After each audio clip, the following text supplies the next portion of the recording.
গাড়িতে তেল ভরার মতো একটা খুব সাধারণ কাজ, কিন্তু ঢাকার রাস্তায় এখন সেটা রীতিমতো একটা যুদ্ধের মতো। ঘণ্টার পর ঘণ্টা লম্বা লাইন আর সীমাহীন অপেক্ষা। এই ভোগান্তিটাই এখন প্রতিদিনের বাস্তবতা হয়ে দাঁড়িয়েছে। চলুন এই সংকটের গভীরে গিয়ে দেখি এর পেছনের কারণটা কি আর আসল চিত্রটাই বা কেমন।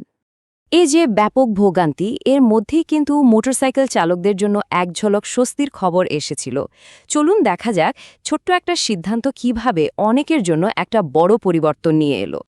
একবার ভাবুন তো, একজন বাইকারের মুখ থেকে শোনা এই কথাটা। তিনি বলছেন, দিনে ৫ লিটার তেল দেবে শুনে আমার যে কি শান্তি লাগছে, বাইকটা কেনার সময়ও এত শান্তি পাইনি। এই একটা বাক্যই আসলে বুঝিয়ে দেয় যে প্রতিদিনের এই অনিশ্চয়তা মানুষের উপর ঠিক কী পরিমাণ মানসিক চাপ তৈরি করছিল। কিন্তু এই যে সাময়িক স্বস্তি, এর আড়ালেই কিন্তু লুকিয়ে আছে আরও অনেক গভীর আর জটিল এক সংকট। এই ৫ লিটারের সমাধানটা আসলে বিশাল এক সমস্যার খুব সামান্য একটা অংশ মাত্র। তাহলে এবার পুরো ছবিটা একবার দেখা যাক। এই জ্বালানি সংকটটা আসলে শুধু কয়েকজনের ভোগান্তি নয়, এটা এখন হাজার হাজার নগরবাসীর দৈনন্দিন জীবনটাকে বিপর্যস্ত করে তুলেছে। সরকারের পক্ষ থেকে কিন্তু বারবারই বলা হচ্ছে যে দেশে যথেষ্ট পরিমাণ জ্বালানি মজুদ আছে, কিন্তু মাঠের বাস্তবতা একদমই অন্য কথা বলছে। রাজধানীর পেট্রোল পাম্পগুলোতে গাড়ির দীর্ঘ লাইন কমার তো কোনো লক্ষণই নেই, বরং ভিড় যেন উপচে পড়ছে। এই সংকটের সবচেয়ে বড় মাশুলটা দিতে হচ্ছে সাধারণ মানুষকে, তাদের অমূল্য সময় দিয়ে। ঘণ্টার পর ঘণ্টা লাইনে দাঁড়িয়ে থাকাটা এখন যেন জীবনেরই একটা অংশ হয়ে গেছে, আর এটা সবার কাজ আর ব্যক্তিগত জীবনে মারাত্মক একটা প্রভাব ফেলছে। একজন চালকের হতাশাটা শুধু একবার ভাবুন। তিনি বলছেন, ১০ লিটার তেল নেওয়ার জন্য লাইনে দাঁড়িয়ে থাকতেই ২ লিটার তেল খরচ হয়ে যায়। এর চেয়ে বড় পরিহাস আর কি হতে পারে বলুন? এই একটা কথাই চোখে আঙুল দিয়ে দেখিয়ে দেয় যে সংকটটা কতটা তীব্র আর ব্যবস্থাপনার ঘাটতি কোথায়। আচ্ছা, এখন প্রশ্ন হলো, এই সংকট সামাল দেওয়ার জন্য যে নিয়মগুলো তৈরি করা হয়েছে সেগুলোর ভেতরে কিভাবে ফাঁক রয়ে গেছে? কিছু বিশেষ ছাড় আর নজরদারির অভাব যে পুরো ব্যবস্থাটাকে আসলে দুর্বল করে দিচ্ছে। এখানেই বিষয়টা আরও জটিল হয়ে ওঠে।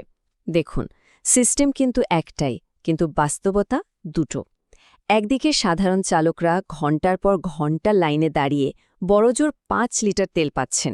অন্যদিকে ভিআইপি, জরুরি সেবা বা ক্রেডিট কাস্টমার, এই পরিচয়ে অনেকেই লাইন এড়িয়ে বাড়তি তেল নিয়ে যাচ্ছেন। এতে করে একটা স্পষ্ট বৈষম্য তৈরি হচ্ছে। তার মানে ব্যাপারটা দাঁড়াচ্ছে যে নিয়মটাকে পাশ কাটানো আসলেই খুবই সোজা। যেহেতু কোনো পাম্পেই রসিদ দেওয়া বা চেক করার কোনো বাধ্যবাধকতা নেই, তাই একজন চালক এক পাম্প থেকে তেল নিয়ে খুব সহজেই অন্য পাম্পে চলে যেতে পারছেন। আর কোনো সেন্ট্রাল মনিটরিং সিস্টেম না থাকায় এই সুযোগটা কিন্তু থেকেই যাচ্ছে। পাম্প ম্যানেজারদের দিকটাও কিন্তু ভাবার মতো। যেমনটা একজন বলছেন, আমার স্টেশনে এত মানুষের ভিড়ে আমি কাকে মনে রাখব? আমরা তো আর কাউকে রসিদ নিতে জোর করতে পারি না। তার এই একটা কথাই কিন্তু পরিষ্কার করে দেয় যে সঠিক সিস্টেম ছাড়া শুধু পাম্পকর্মীদের পক্ষে এই নিয়ম কার্যকর করা প্রায় অসম্ভব। বেশ, সমস্যা তো অনেক হলো। চলুন এবার একটু সমাধানের দিকে তাকাই। একজন জ্বালানি বিশেষজ্ঞ এই পরিস্থিতিকে কিভাবে দেখছেন আর তার মতে আসল সমাধানটা কোথায়?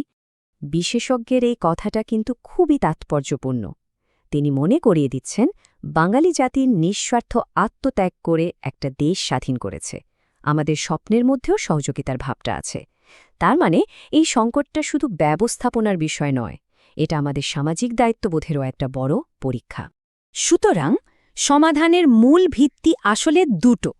প্রথমত, নাগরিক সচেতনতা, অর্থাৎ প্রত্যেকে যদি শুধু নিজের জরুরি প্রয়োজনটুকুই মেটান, আর দ্বিতীয়ত, সরকারের পক্ষ থেকে একটা কার্যকর আর সমন্বিত ব্যবস্থাপনা, যেটা পুরো প্রক্রিয়াটাকে ঠিকমতো নিয়ন্ত্রণ করবে। সব আলোচনা শেষে এখন প্রশ্ন হল, সামনে এগোনোর পথটা ঠিক কি? এই সংকট থেকে বেরিয়ে আসতে আমাদের ঠিক কোন দিকে মনোযোগ দিতে হবে? সংশ্লিষ্ট সব পক্ষই কিন্তু একমত যে এই সংকট থেকে বের হতে কার্যকর নজরদারি আর সমন্বিত উদ্যোগের কোনো বিকল্প নেই। মানে বিচ্ছিন্ন চেষ্টা বা শুধু একটা নিয়ম করে দিলেই কিন্তু দীর্ঘমেয়াদী সমাধান আসবে না। আর সবশেষে একটা জরুরি প্রশ্ন থেকে যায়, এই সংকট মোকাবেলায় কোনটা বেশি দরকার, আমাদের প্রতিটি নাগরিকের ব্যক্তিগত দায়িত্ববোধ নাকি প্রাতিষ্ঠানিক নজরদারি আর কঠোর নিয়মকানুন? এই ভাবনার উত্তরটা খোঁজার দায়িত্ব কিন্তু আমাদের সবার।